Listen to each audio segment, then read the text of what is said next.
ഞാൻ meal prep ചെയ്യുന്ന video ഇടുമ്പം സ്ഥിരം വരുന്നൊരു ക്വസ്റ്റ്യനാണ് മീൽ പ്ലാനിങ് ചെയ്യുന്നത് എങ്ങനെയാണെന്ന്. ഞാൻ എൻ്റെ രീതി പറയാം. അപ്പം ഞാൻ ആദ്യം എന്തെല്ലാം സാധനങ്ങൾ അവൈലബിൾ ആണെന്ന് ചെക്ക് ചെയ്യും, ഫ്രിഡ്ജിലും അല്ലാണ്ട് ഗ്രോസറിയും. എന്നിട്ട് അത് വെച്ച് ഒരാഴ്ചത്തേക്ക് എന്തെല്ലാം നമുക്ക് ഉണ്ടാക്കാൻ പറ്റും എന്നുള്ളത് ഒന്ന് ലിസ്റ്റ് ഔട്ട് ചെയ്യും. എന്നിട്ട് അതിൽ തികയാത്ത സാധനങ്ങൾ എന്തെങ്കിലും അഡീഷണൽ ആയിട്ട് നമുക്ക് വാങ്ങിക്കണം എന്നുള്ളതാണ് ഞാൻ പർച്ചേസിങ് ലിസ്റ്റിൻ്റെ അകത്തിലോട്ട് കൂട്ടുന്നത്.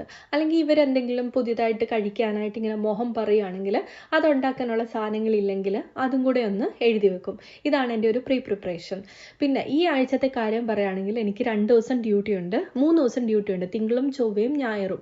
അപ്പോൾ തിങ്കളാഴ്ച ഞാൻ ഉണ്ടാക്കി വെച്ചിട്ട് ഞാൻ പോവുകയാണെങ്കിൽ ചൊവ്വാഴ്ച എനിക്ക് റിലാക്സ്ഡ് ആയിട്ടിരിക്കാം. പിന്നെ ചൊവ്വാഴ്ച വൈകുന്നേരത്തേക്ക് ഫുഡ് ഉണ്ടാക്കുവാണെങ്കിൽ ബുധനാഴ്ച ഉച്ച വരെയും എനിക്ക് ഫ്രീ ആയിട്ടിരിക്കാം. ആ ഒരു തരത്തിലാണ് ഞാൻ പ്ലാൻ ചെയ്യുന്നത്. ഡ്യൂട്ടിയുടെ ഇടയിൽ മാക്സിമം റെസ്റ്റ് എടുത്തിട്ട് പോകുന്ന ഒരു രീതിയിൽ. അപ്പം തിങ്കളാഴ്ചത്തെ കാര്യം നോക്കുകയാണെങ്കിൽ 5-ന് സാമ്പാർ ഉണ്ടാക്കുന്നുണ്ട്.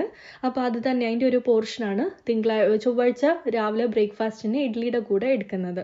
അപ്പോൾ ഒരു ഐഡിയ കിട്ടിയല്ലോ. അപ്പം പ്രതീക്ഷേട്ടനാണ് കാലത്ത് ബ്രേക്ക്ഫാസ്റ്റ് ഉണ്ടാക്കുന്നത്. അപ്പോൾ കറി ഉണ്ടെങ്കിൽ പുള്ളി രാവിലെ ഇഡ്ഡലിയോ ദോശയോ എന്താണെന്ന് വെച്ച് കഴിഞ്ഞാൽ ഉണ്ടാക്കി വെച്ചേക്കും. അപ്പോൾ എനിക്ക് കഴിച്ചിട്ട് കിടക്കാൻ പറ്റും. ആ ഒരു തരത്തിലാണ് ഞാൻ പ്ലാൻ ചെയ്യുന്നത്. ഫ്രൈഡേ ഞങ്ങൾ ഇവിടെ ഉണ്ടാവില്ല, അതുകൊണ്ട് അവിടുത്തെ ലിസ്റ്റ് എഴുതാതിരുന്നത്. പിന്നെ സൺഡേ എനിക്ക് ഡ്യൂട്ടി ഉണ്ട്, പക്ഷെ അവർ പുറത്ത് പോയിട്ടാണ് കഴിക്കുന്നത്, അവർക്കൊരു പാർട്ടി ഉണ്ട്.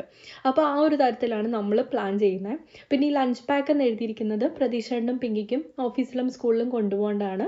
ഒരാൾ ഫ്രൂട്ടും ഒരാൾ യോഗോട്ടുമാണ് കൊണ്ടുപോകണം. പിങ്കി പിന്നെ ഒരു അഡീഷണൽ ഒരു ഫ്രൂട്ട് ബോക്സ് കൂടെ കൊണ്ടുപോകും സ്മോൾ ബ്രേക്കിന് കഴിക്കാൻ. അപ്പോൾ ഇതെല്ലാം എഴുതിയിട്ട് ഞാൻ ഒന്നുകൂടെ ഒന്ന് ചെക്ക് ചെയ്യാണ് സാധനങ്ങളെല്ലാം ഉണ്ടോ എന്നുള്ളത്. അപ്പോൾ അത്രയേ ഉള്ളൂ മീൽ പ്ലാൻ ചെയ്യുന്നത്. സിമ്പിളാണ്, ഒരു വട്ടം ചെയ്താൽ മനസ്സിലാവും.